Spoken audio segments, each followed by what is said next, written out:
So basically आज हम लोग पढ़ने वाले हैं हमारा जो जैसा हमने स्टार्ट किया था कि हमें वार्षिक हिसाब के बारे में सीखना है। तो वार्षिक हिसाब में जैसा कि मैंने बताया था, इसमें कितने खाते बनते हैं, 3 तरह के खाते बनते हैं। तो यहाँ पे मैं उनके बारे में थोड़ा तुम्हें डिटेल में समझाता हूँ कि इन खातों का होता क्या है, बनते कैसे हैं। तो यहाँ पे सबसे पहले मैं लिखता हूँ कि वार्षिक हिसाब। क्या? वार्षिक हिसाब। जब भी कोई कहता है वार्षिक हिसाब, तो याद रखना कि बेसिकली हम वो किसके बारे में बात कर रहे हैं, हम 3 चीजों के बारे में बात कर रहे हैं। तो पहला हमारा क्या हो जाएगा, व्यापार खाता। पहला क्या होगा, व्यापार खाता। दूसरा होगा हमारा लाभ हानि खाता। दूसरा क्या होगा, लाभ हानि खाता।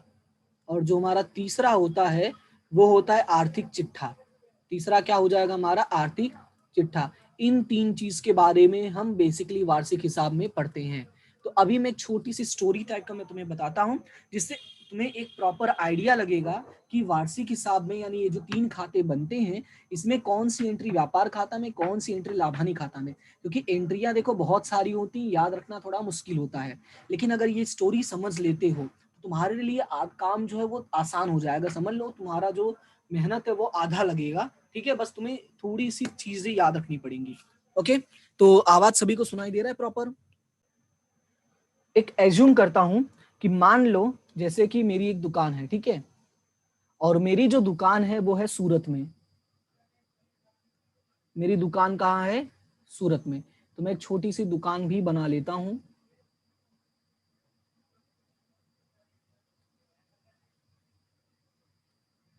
ये है मान लो मेरी छोटी सी दुकान। ओके, अब ये जो मेरी दुकान है यहाँ पे मैं लिख भी देता हूँ दुकान। अब इसमें जिस सामान को मैं बेचता हूँ, ओके, अब तुम्हें पता है कि कोई ऐसा नहीं होता है जो सामान खुद ही बनाए और खुद ही बेचे। उसको कहीं ना कहीं किसी ने किसी सामान की, जिसको हम रॉ मटेरियल बोलते हैं, ठीक है, हम हिंदी में जिसको कहते हैं कच्चा माल, तो वो कच्चा माल कहीं ना कहीं दूसरी जगह से जरूर मंगवाता है। तो जैसे कि मान लो कि मेरा बिजनेस जो है वो कहाँ पर है, सूरत में है, और जो मैं कच्चा माल मंगवाता हूँ वो कच्चा माल मैं मान लो मुंबई से मंगवाता हूँ। ठीक है, कच्चा माल कहां से मंगवाता हूं, मुंबई से मंगवाता हूं। तो अब देखो, थोड़ा ध्यान से समझना कि जो भी व्यवसाय में, ठीक है, जो भी व्यवसाय में किसकी जरूरत पड़ती है, कच्चे माल की जरूरत पड़ती है। तो यहाँ पे मैं लिख देता हूं कच्चा माल। वो हमें कहीं ना कहीं से मंगवाना पड़ता है, चाहे जो भी तुम्हारा व्यवसाय हो। ठीक है, तो तुम्हें कहीं ना कहीं से कच्चा माल मंगवाना पड़ता है। अब वहां से जब तुम्हारे पास कच्चा माल आएगा, तो देखो जैसे कि मान लो ये तुमने मुंबई को ऑर्डर दिया, मुंबई में तुम्हारा जो डीलर है वो मुंबई में रहता है और तुमने उससे सामान मंगवाया। फिर वो क्या करेगा, मुंबई यानी तुम्हें तुम्हें वहां से सामान भेज देगा। ठीक है, तुमने कच्चे माल का क्या किया, तुमने कच्चे माल का ऑर्डर दिया और सामने वाले ने क्या किया, तुम्हें कच्चा माल भेज दिया। अब इस बात को थोड़ा ध्यान से समझना। ठीक है, अब जब तुम उसको ऑर्डर दोगे, जब वो तुम्हें कच्चा माल भेजेगा, तो अब ये जो कच्चा माल भेजा है, अब ऐसा तो है नहीं कि उड़कर आ जाएगा, ऐसे जादू से आ जाएगा, इत्तू बित्तू जिम पतूता कर दोगे तो तुम्हारे मुंबई से सीधा सूरत में सामान आ जाएगा। तुम्हें कहीं ना कहीं किसी न किसी साधन का इस्तेमाल करना पड़ेगा मुंबई से सामान सूरत लाने के लिए। ठीक है, तो अब हमारे पास क्या क्या तरीका है, क्या क्या तरीका है जिससे हम मुंबई से सूरत सामान ला सकते हैं। तो वो मैं यहाँ पे लिखता हूँ। देखो, हमारे पास ऑप्शन है कि हम रोड से सामान ला सकते हैं। ठीक है, हम सामान कैसे ला सकते हैं, रोड से ला सकते हैं। ये एक मिनट, हाँ, हमारे पास ऑप्शन है कि हम सूरत मुंबई से सामान सूरत हम रोड के थ्रू ला सकते हैं। हमारे पास ऑप्शन है कि हम रेलवे के थ्रू ला सकते हैं। ठीक है, एक मिनट, हाँ, हमारे पास ऑप्शन है कि हम हवाई जहाज से ला सकते हैं। ठीक है, कैसे ला सकते हैं, हवाई जहाज से ला सकते हैं। और हमारे पास एक ऑप्शन ये है कि हम पानी वाले जहाज से भी ला सकते हैं। ठीक है, तो यहाँ पे मैं लिख देता हूं, एक हमारे पास ऑप्शन है रोड, एक हमारे पास ऑप्शन है रेलवे, एक हमारे पास ऑप्शन है एयर यानी हवा से लाने के लिए, और एक ऑप्शन है हमारे पास शिप से लाने के लिए। ठीक है, ओके, क्लियर है। ये 4 अलग अलग तरीके हैं जिससे हम कोई भी सामान मुंबई से सूरत मंगवा सकते हैं। अब देखो, मुंबई से सामान सूरत अगर इन चारों चीजों में आता है, तो इन चारों चीजों में हमें अलग अलग तरह के पैसे देने पड़ते हैं, और मतलब कहीं ना कहीं हमें छोटे मोटे खर्चे चुकाने पड़ते हैं। तो इन खर्चों को, ठीक है, सामान जब भेजेगा तो भेजेगा फ्री में नहीं, उसके लिए हमें कुछ ना कुछ खर्च करना पड़ता है। और जो हमें अलग अलग खर्च करना पड़ता है, इस खर्च को हम क्या नाम देते हैं, प्रत्यक्ष खर्च। ध्यान से समझना इस बात को। ठीक है, हम इसको क्या नाम देते हैं, प्रत्यक्ष खर्च। इतना क्लियर है सभी को? हाँ, अब देखो, अब मुंबई से सामान सूरत आ गया, अब सूरत सामान आ गया तो अब ऐसा तो है नहीं वो कच्चा माल ही बेचना शुरू कर दोगे, तो उस पर तुम काम करोगे, ठीक है। तो जब कच्चा माल तुम्हारे पास आ गया तो उस पर काम करोगे, जिसको हम बोल सकते हैं कि कोई ना कोई तुम प्रोसेस करोगे। तो यहां पे मैं लिख देता हूं, तुम कोई ना कोई उस पर प्रोसेस करोगे, ठीक है। अब प्रोसेस करने के बाद जो माल तैयार होगा, ठीक है, प्रोसेस करने के बाद कुछ समय लगेगा, कुछ समय लगने के बाद माल क्या हो जाएगा, तैयार हो जाएगा। अब तैयार हो जाएगा तो ऐसा नहीं कि डायरेक्टली माल बिक जाता है, ठीक है। कभी ऐसा नहीं होता है कि माल दुकान में मतलब यहाँ पे बने हमारे फैक्ट्री में और माल सीधा बिक जाए। तो तैयार होने के बाद हम क्या करते हैं, उस माल को एक जगह रखवाते हैं, जिसको हम बोलते हैं गोडाउन। हम क्या बोलते हैं, गोडाउन बोलते हैं। और उसके बाद धीरे धीरे जैसे जैसे जरूरत पड़ती है हम मार्केट में सामान को क्या करते हैं, बेचने चले जाते हैं। यानी कि धीरे धीरे हम करके अपने सामान को मार्केट में बेचते हैं अलग अलग तरीकों से। बात समझ में आया? तो किसी भी व्यवसाय में जो काम होता है कुछ इस तरह से होता है कि वो कहीं से सामान मंगवाएगा, ठीक है। अब सामान मंगवाने के उसके पास अलग अलग ऑप्शंस, तो इसको थोड़ा मैं छोटा कर दे रहा हूं ताकि तुम्हें क्लियरली सारा दिखाई दे, ठीक है। जैसे यहाँ पे मैंने लिखा है कि सूरत में मैं रहता हूं लेकिन सामान मेरा मुंबई से आता है, वो भेजेगा, उसके पास भेजने के अलग अलग तरीके हैं, ठीक है। अब उन अलग अलग तरीकों के लिए भी मुझे खर्च चुकाना पड़ेगा, जिसका नाम मैंने क्या लिखा है, प्रत्यक्ष खर्च लिखा हुआ। याद रखना कि अगर सामान लाने का खर्च है तो उसको हम क्या बोलते हैं, प्रत्यक्ष खर्च बोलते हैं। अब उसके बाद जब सामान आ गया तो सामान आने के बाद, ठीक है, ये जैसे मान लो बहुत सारा सामान है और सामान आ गया तो उस पर तुम क्या करोगे, काम करोगे, जिसको हम क्या बोलते हैं, प्रोसेस। अब प्रोसेस करने के बाद माल क्या होगा, एक दिन तैयार हो जाएगा। तैयार हो जाने के बाद उसको हम कहीं रखवाएंगे, गोडाउन में रखवाएंगे या कहीं भी रखवाएंगे, और फिर धीरे धीरे हम क्या करेंगे, मार्केट में ले जाके बेचेंगे। अब थोड़ा का बात को ध्यान से समझो। अब ये जो माल है इसको जो तैयार हो रहा है, ठीक है, माल जो तैयार होगा तो हमारा फैक्ट्री में तैयार होगा। कहाँ तैयार होगा, फैक्ट्री में। तो फैक्ट्री में तैयार होगा तो वहां पे भी कुछ ना कुछ खर्च लगेगा। फिर तैयार होने के बाद उसके बाद भी अलग अलग खर्चे होंगे। भी तैयार होने के बाद गोडाउन में जाएगा तो गोडाउन का अपना, देखो यहाँ से यहाँ का अपना खर्च है कि गोडाउन में भी अलग अलग तरह के खर्च होते हैं। फिर गोडाउन से लेके मार्केट जाने में भी अलग अलग तरह के खर्च होंगे। यानी हर परिस्थिति में, ठीक है, हर सिचुएशन में तुम्हें कुछ ना कुछ खर्च करना पड़ रहा है। तो ये जो सभी खर्चे होते हैं, ठीक है, अभी ध्यान से समझना कि ये जो प्रत्यक्ष खर्चा है, कौन सा खर्चा, प्रत्यक्ष खर्चा, इसके सामने मैं यहाँ पे लिख देता हूं, ये जो प्रत्यक्ष खर्चा होता है ये हमारा जाता है व्यापार खाते में।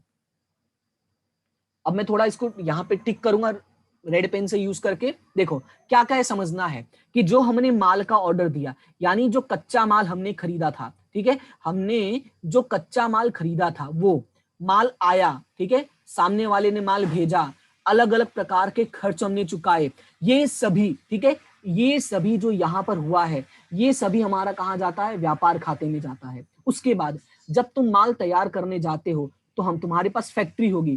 तो अगर फैक्ट्री है, याद रखना, अगर फैक्ट्री है तो उसका भी जो खर्च होता है वो कहाँ जाता है, व्यापार में जाता है। कहाँ जाएगा, व्यापार खाते में जाएगा। उसके बाद माल तैयार हो गया, माल तैयार हो गया, बेचना है तुम्हें, तो यहां से लेके, ठीक है, माल तैयार होने के बाद से लेके माल बेचने तक जितने भी खर्चे होते हैं वो सभी खर्चे कहाँ जाते हैं, लाभ हानि खाते में जाते हैं।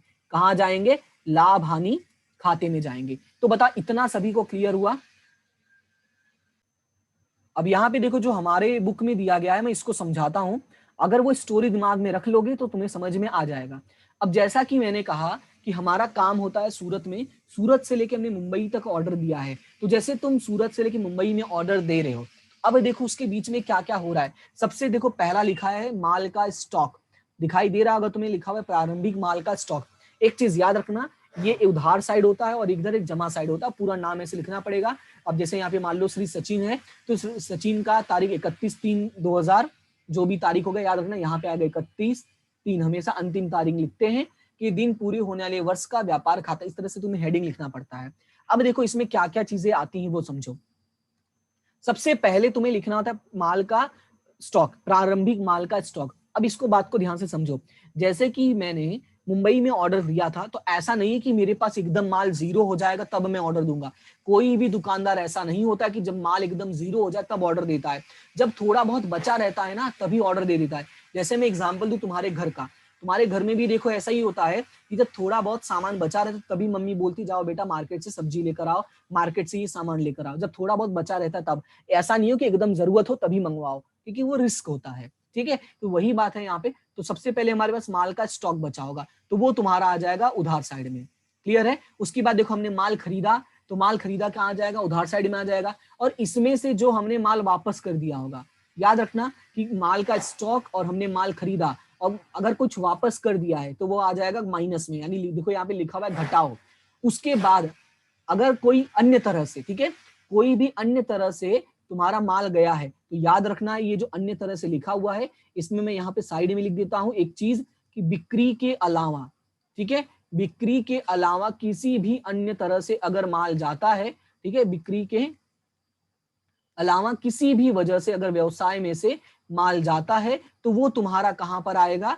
खरीदी में से घटा दोगे। क्लियर है? उसके बाद यहाँ पे देखोगे जमा तरफ तो तुम्हें दिखाई देगा बिक्री, अब उसमें से भी हमने बिक्री वापसी आ गया। क्लियर है? तो ये अभी मैंने सिर्फ खरीदने और बेचने का तुम्हें समझाया। अब थोड़ा ध्यान से समझो, मैंने क्या कहा था? खरीदने से लेके, ठीक है, खरीदने का सारा खर्चा वो भी तुम्हें कहाँ लिखना होता है? व्यापार खाते में लिखना। साथ ही साथ कि अगर तुम्हारे पास फैक्ट्री है तो फैक्ट्री के भी खर्चे तुम्हें वहीं पर लिखने पड़ते हैं। तो जैसे यहाँ पे देखो साफ साफ एक हेडिंग लिखा हुआ है, माल खरीदी के खर्च।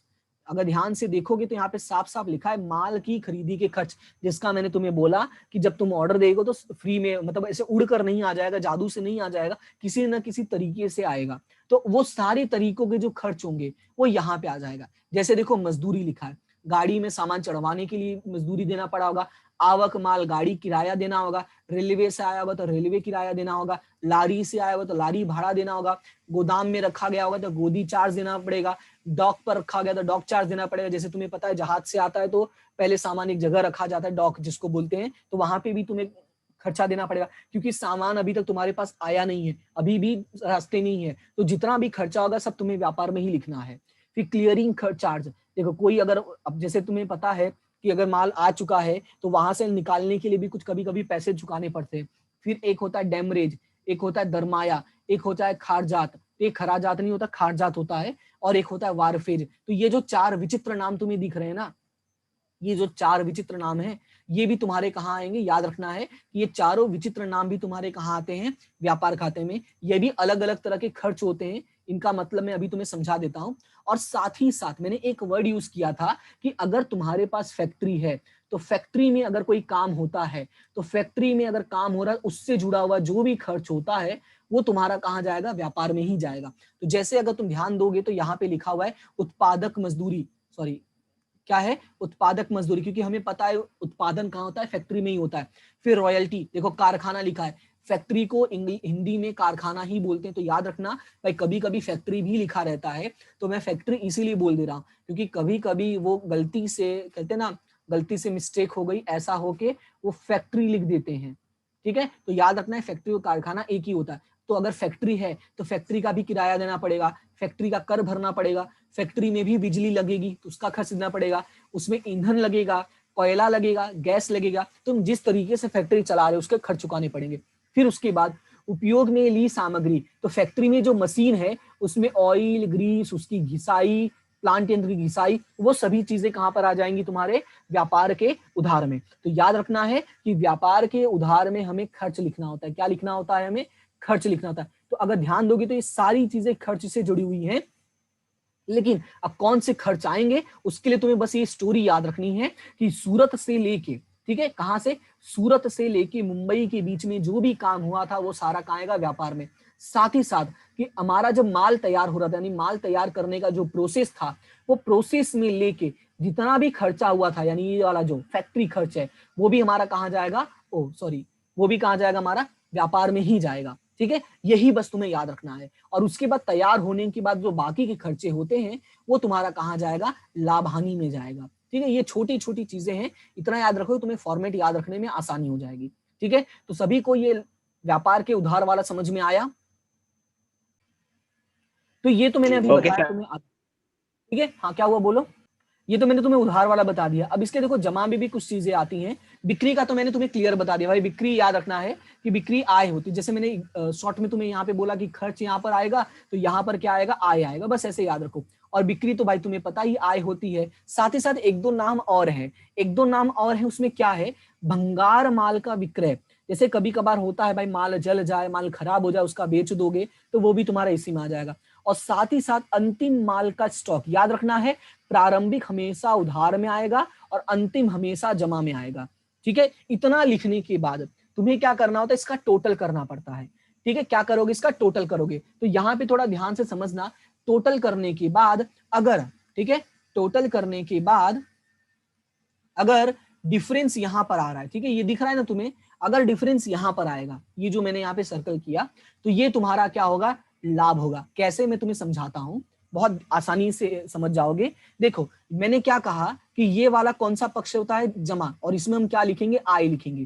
तो एज्यूम करो कि आय है तुम्हारा 1000 रुपए, एज्यूम करो आय का जो टोटल हो रहा है वो कितना हो रहा है, 1000 रुपए। और ये मैंने क्या बताया, ये कौन सा पक्ष है, ये तुम्हारा उधार है, यानी कि कौन सा पक्ष है, खर्च। ऐसे याद रखने के लिए मैंने बोला। अब मान लो कि यहाँ पे खर्च में 800 रुपए है, तो यहाँ पे 1000 है और यहाँ पे 800 है, तो डिफरेंस किधर आ रहा है, डिफरेंस इधर आ रहा है 200 रुपए। लेकिन ये 200 रुपए किस साइड का है तो ये इधर का ना। याद है मैंने बताया था, हम लोग जो खतौनी पढ़ रहे थे उसमें मैंने समझाया था कि जिधर डिफरेंस आता है एक्चुअली वो होता है सामने वाले का। भले डिफरेंस उधार में आ रहा है, ये रकम किस चीज का है, ये रकम है जमा साइड का। तो जब जमा साइड का रकम है तो ये क्या है, हमारा आय है, और आय का मतलब यहाँ पे क्या हो जाएगा, हमारा सकल लाभ हो जाएगा। और उसी तरह से अगर डिफरेंस, ठीक है, उसी तरह से अगर डिफरेंस यहाँ पर आ रहा है, ठीक है, मतलब देखो इस साइड आ रहा है, तो अगर तुम्हें ध्यान दोगे तो यहाँ पे देखो लिखा हुआ है सकल हानि। अगर इस साइड डिफरेंस आएगा तो वो क्या हो जाएगा, सकल हानि हो जाएगा। जैसे कि अगर मान लो इस साइड का टोटल है 1000 रुपए और इस साइड का टोटल है 800 रुपए, तो डिफरेंस किधर आएगा, इसी साइड आएगा। भले देखो जमा साइड आया है, लेकिन ये एक्चुअली है कहाँ का, उधार साइड का है, और उधार साइड का है तो मतलब तुम्हारा खर्च बढ़ गया, और खर्च बढ़ने का मतलब क्या होगा, सीधी सी बात है, खर्च मतलब होता है हानि। तो ये याद रखना है। ठीक है, तो बताओ बिक्री, सॉरी ये व्यापार खाता सभी को पूरी तरह से क्लियर हो गया। अब अगला है हमारा लाभ हानि खाता। देखो अभी मैं सिर्फ फॉर्मेट तुम्हें बता रहा हूं, तो मैं दोनों का फॉर्मेट साथ में ही बता देता हूं, बाकी चीजें छोटे छोटे क्वेश्चन से वो भी मैं बता दूंगा। तो ये था हमारा व्यापार खाता। अब हमें हमारा लाभ हानि खाता। लाभ हानि में मैंने क्या बताया था कि ये जो स्टोरी है, ठीक है, स्टोरी कहाँ गई, एक मिनट, ये स्टोरी ये रही। मैंने क्या बताया था कि भाई यहां से लेके, कहां से, यहां से लेके, पेन नहीं चल रहा है, रुको, गलत पेन चूज कर लिया है, हाँ, यहां से लेके बेचने तक का सारा खर्चा तुम्हारा कहां जाएगा, तुम्हारा जाएगा लाभ हानि में। अब देखो यही बस याद रखो, तुम्हारा काम हो गया। क्योंकि सारा नाम ऐसा जरूरी नहीं कि याद हो जाए, ये मुझे भी पता है, क्योंकि हमारा दिमाग जो होता है सीमित होता है, लेकिन हम चीजों को समझ तो सकते हैं ना, याद नहीं कर सकते तो समझ लो यार। अब समझोगे कैसे, मैंने क्या कहा कि वहां से लेके वहां तक का सारा खर्चा। तो जैसे ये देखो ऑफिस, ये पढ़ो, पहला क्या लिखा है, ऑफिस लिखा है। ऑफिस का मतलब क्या होगा भाई, उत्पादन तो हो नहीं रहा है। मैंने एक वर्ड यूज किया था फैक्ट्री, यानी फैक्ट्री को छोड़ के जो भी तुम्हारा खर्चा है वो सारा यहां चला जाए। जैसे ऑफिस खर्चा, तो जैसे ऑफिस में काम करने वाले हैं उनको वेतन दे रहे हो, भत्ता दे रहे हो, बोनस दे रहे हो, किराया दे रहे हो, वहां का बीमा चुका रहे हो, कर चुका रहे हो, डाक खर्च चुका रहे हो, स्टेशनरी छपाई चुका रहे हो, कानूनी खर्च चुका रहे हो, ऑडिट खर्च चुका रहे हो, बिजली खर्च चुका रहे हो, या कोई मरम्मत है। ठीक है, अब ये प्रोविडेंट फंड वाला जो है ये इसको मैं बाद में समझाता हूँ। ठीक है, कोई भी प्रकार का अगर खर्च है वो सारा का सारा तुम्हारा कहाँ जाएगा, तुम्हारा लाभ हानि के उधार में। एक और लिखा हुआ है बिक्री वितरण खर्च। जैसा कि मैंने कहा पहले गोडाउन में जाएगा, फिर उसको बेचने के लिए भेजोगे, तो गोडाउन में जाने का मतलब समझ लो ये वाला हो गया तुम्हारा, ठीक है, ऑफिस वाला हो गया। उसके बाद तुम्हारा आ गया बिक्री वितरण खर्च। क्या आ गया तुम्हारा, बिक्री वितरण खर्च आ गया। तो माल बेचने के लिए खर्च करना पड़ता है, क्योंकि माल हमारा कभी भी फ्री में नहीं बिकता है। जैसे कि तुम्हें जावक माल गाड़ी भाड़ा देना पड़ेगा, हो सकता है तुम्हें भाई चुकाना पड़े, सेल्समैन को पैसे देने पड़ेंगे बेचने के लिए, सेल्समैन को कमीशन देना पड़ेगा, उनको लालच देना पड़ेगा भाई सामान बेचो। और सेल्समैन अगर दूर दूर तक जाके बेच रहे हैं तो उसका खर्च चुकाना पड़ेगा, विज्ञापन करना पड़ेगा, अलग अलग प्रकार के बट्टा देने पड़ेंगे। जैसे हमने रुजनामचा में पढ़ा है, हमने माल खरीदते हैं बेचते हैं, दोनों समय बट्टा होता है। फिर अगर डिलीवरी वैन है, भाई डिलीवरी करवा रहे हो किसी तरह से, तो डिलीवरी का खर्चा चुकाना पड़ेगा, बट्टा देना पड़ेगा, बट्टा नामत बनाओगे तो वो हो जाएगा। प्रदर्शन में भाग लेने का खर्च होगा, शोरूम अगर बना के बड़ा सा शोरूम रखे हो तो शोरूम का खर्च चुकाना पड़ेगा, अगर उस गोदाम भी बना के रखे तो गोदाम का खर्च चुकाना पड़ेगा। और सामान तो ऐसे है नहीं कि खुले में बेचोगे, पैकिंग करना पड़ेगा, अलग अलग तरह की पैकिंग करनी पड़ती है, तो वो पैकिंग का भी खर्च चुकाना पड़ेगा। उसके बाद अगला जो हमारा खर्च होता है वो होता है वित्तीय खर्च। वित्तीय का मतलब क्या होता है, यहाँ पे मैं शॉर्ट में लिख देता हूँ कि व्यवसाय करने के लिए हमें जरूरत होती है पैसे की, हम बिना पैसे के व्यवसाय नहीं कर सकते हैं। तो जब हमें ये पैसे की जरूरत होती है तो ये पैसे में फ्री में नहीं मिलते, इन पर हमें चुकाना पड़ता है ब्याज, और हम बिना ब्याज के बिजनेस नहीं कर सकते हैं। मतलब कि ये है कि बिना ब्याज के तुम तो आगे बढ़ ही नहीं सकते ना, अरे सॉरी, बिना पैसे नहीं होंगे तो तुम काम नहीं कर पाओगे, और पैसे मिलेंगे तो फ्री में तो मिलेंगे नहीं, उसके ब्याज चुकाना पड़ेगा। तो वो सारी चीजें तुम्हारी कहाँ आ जाएंगी, लाभ हानि के उधार में। जैसे देखो लिखा है पूंजी का ब्याज, बैंक ओवरड्राफ्ट का ब्याज, ली हुई लोन का ब्याज, बैंक चार्जेस, बैंक कमीशन। बस एक चीज याद रखना है, कैसे, इतना सारा नाम कैसे याद रखोगे, तो बस एक नाम याद रखोगे, क्या ये व्यवसाय का खर्च है, क्या ये हमारे व्यवसाय का खर्च है। अगर हाँ तो भाई लाभ हानि के उधार में लिखोगे, कहां लिखोगे, लाभ हानि के उधार में। क्लियर है, बस यही याद रखो, क्या ये व्यवसाय का खर्च है, हाँ। अगर आंसर हाँ है तो समझ जाओ कि वो कहां जाएगा, लाभ हानि के उधार में जाएगा। ठीक है, अब उसी तरह से बात करते हैं जमा साइड की। तो जमा साइड में अगर देखोगे तो यहाँ पे लिखा गया है आय या उपज। क्या लिखा गया है, आय या उपज। तो आय या उपज में क्या याद रखना है कि ऐसा कोई भी नाम अगर दिया है जिसको पढ़ के लगता है कि भाई ये तो आय हुई है या उपज हुआ है, तो समझ जाना वो कहां जाएगा, तुम्हारा लाभ हानि के जमा में। जैसे कि यहाँ पे देखिए लिखा है प्राप्त बट्टा, प्राप्त किराया, प्राप्त कमीशन, प्राप्त दलाली, प्राप्त आड़त।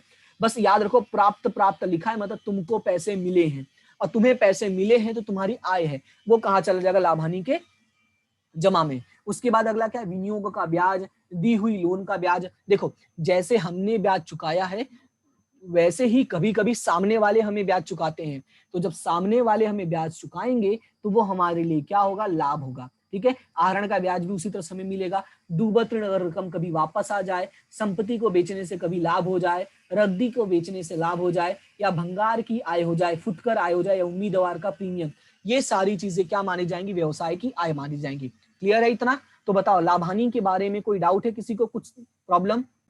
अब इसमें देखो दो चीजें हैं जो मैंने नहीं बताई हैं, क्या नहीं बताया वो ध्यान से समझना।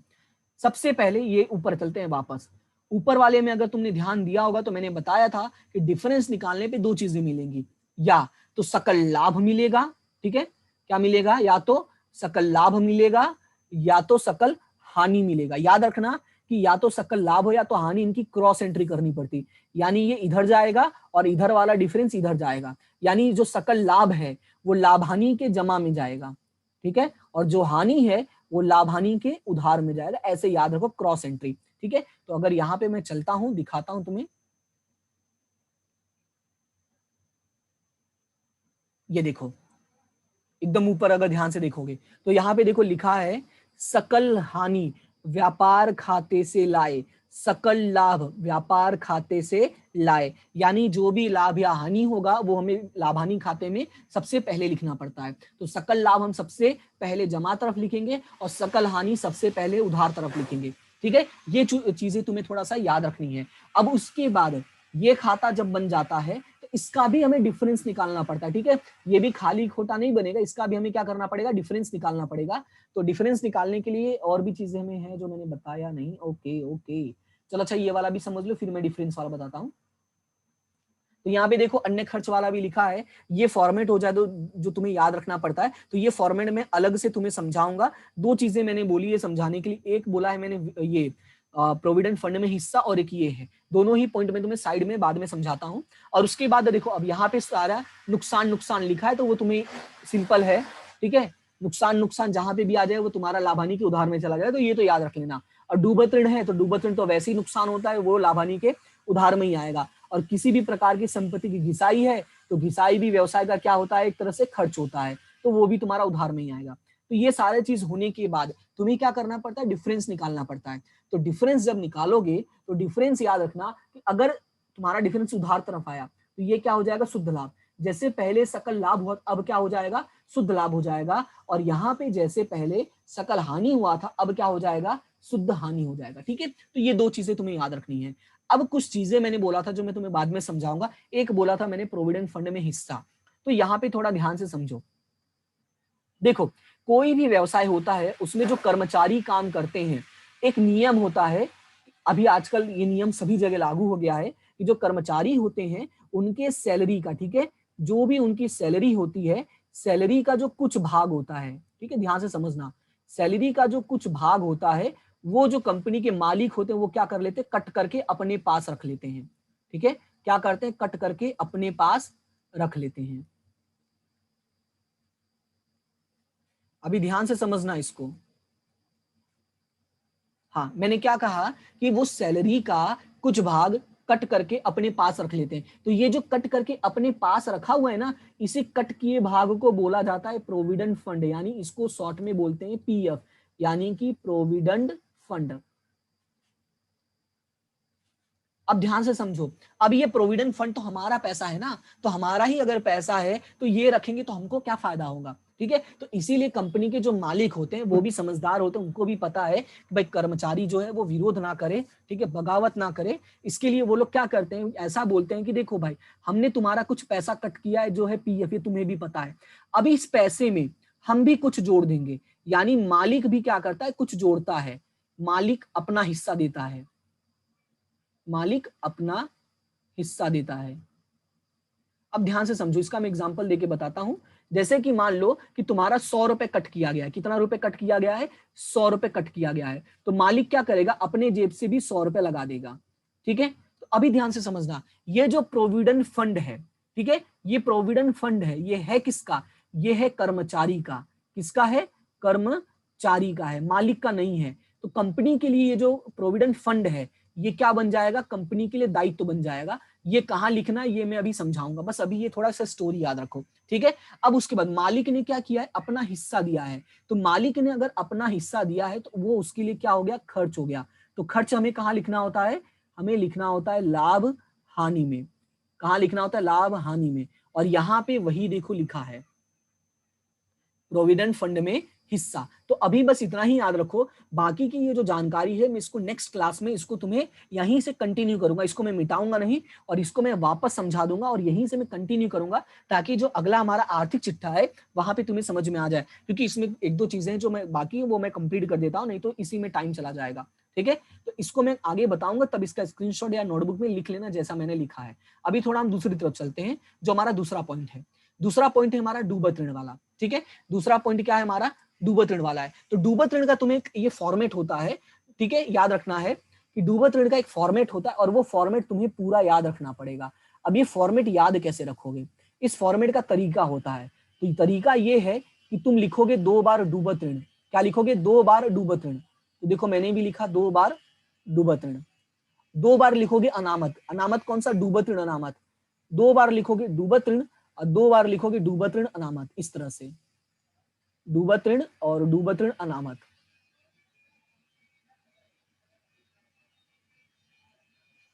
ठीक है, शुरू के जो 3 हैं, यानी 1, 2 और 3, ये तीनों आपस में क्या होते हैं, प्लस होते हैं। अब प्लस होके जो रकम आएगी वो यहां लिखना है। फिर उसके बाद ये चौथा वाला जो है ये माइनस होता है, और इसकी रकम यहां आएगी। माइनस करने के बाद जो बचता है वो तुम्हें लाभानी में लिखना होता है। तो यहाँ पे अगर ध्यान से देखोगे तो फॉर्मेट सेम है, डूबत ऋण, 2 बार डूबत ऋण। देखो यहाँ पे 1 डूबत ऋण, अरे यार 1 मिनट, देखो 1 डूबत ऋण, 2 डूबत ऋण, 1 डूबत ऋण अनामत, दूसरा डूबत ऋण अनामत। देखो ये दोनों प्लस किया है, यानी ये तीनों आपस में प्लस किया है, ये वाला माइनस किया है, और जो रकम बचेगी वो हमें जमा में लिखना है। अब इसके अगर आगे देखोगे तो लिखा है सकल तलपट, समायोजन, समायोजन, सकल तलपट। तो ये है क्या, देखो सकल तलपट का मतलब क्या था, जो हमें तलपट दिया होगा ना, जिसको हम कच्ची तलपट भी बोलते हैं, ठीक है। जो हमारा हमें याद होगा, हमने पिछले चैप्टर में किया था कच्ची तलपट वाले में, कि हमें एक पत्रक दिया रहता है जिसमें सारी शेषों की जानकारी होती है, और उसी शेषों की जानकारी के आधार पर हमें वार्षिक हिसाब बनाना होता है। तो उस शेष को हम क्या बोलते हैं, यानी जो वो पत्रक होता है उसी को हम क्या बोलते हैं, सकल तलपट बोलते हैं। क्या बोलते हैं, सकल तलपट, या हम उसको बोलते हैं कच्ची तलपट। सकल तलपट भी बोल सकते हैं और कच्ची तलपट भी बोल सकते हैं। लेकिन यहाँ पे मैं तुम्हें याद रखने के लिए बोलूंगा, इसको तुम क्या मानोगे, पुराना। क्या मानोगे इसको, पुराना। और साथ ही साथ हमें कुछ समायोजन दिया होता है, जो समायोजन हमें सॉल्व करना पड़ता है। अब ये समायोजन क्या होता है ये मैं तुम्हें बाद में समझाऊंगा, बस अभी इतना याद रखो कि कुछ समायोजन होता है जिसको हमें सॉल्व करना पड़ता है, और सॉल्व करने से भी हमें कुछ चीजें पता चलती हैं। तो याद क्या रखना है कि जो पहला डूबत ऋण है वो है पुराना, और जो आखिरी वाला है वो भी है पुराना, ठीक है। और इस समायोजन का जो नाम है वो मैं रखूंगा नया।